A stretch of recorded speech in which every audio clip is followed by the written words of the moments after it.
La situation le dernier mois à Taipei, c'est une situation très dure. C'est une situation avec les attaques de colons qui a fait brûler les attaques de colons à la dernière fois, qui a brûlé deux voitures pour notre paroissien. À Taipei, au centre de Taipei, d'à côté de l'école pour l'orthodoxe. Donc il a brûlé deux voitures le 5e de décembre l'année dernière, et encore il fait beaucoup de mal.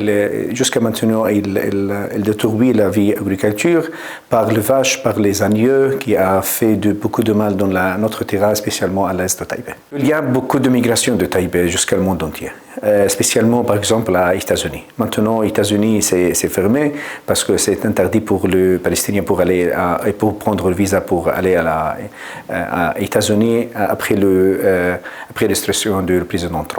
Donc, il y a beaucoup de familles qui, jusqu'à maintenant, on pense, parce qu'il n'y a pas de sécurité. Il n'y a pas de sécurité pour vivre, il n'y a pas de sécurité pour jouer, il n'y a pas de sécurité pour aller et pour retourner. Donc, normalement, notre voyage à Ramallah pour aller à Ramallah est 10 minutes ou 12 minutes. Maintenant, on a besoin de plus de 3 heures pour aller et pour retourner à Ramallah. Pour aller 3 heures, pour retourner 3 heures. Donc, il y a chaque jour, il y a le checkpoint. Il y a chaque jour le militaire barrière fermé à ouvrir. Il y a chaque jour les restrictions de l'occupation. Il y a chaque jour les colons frappé le pierre sur la voiture palestinienne.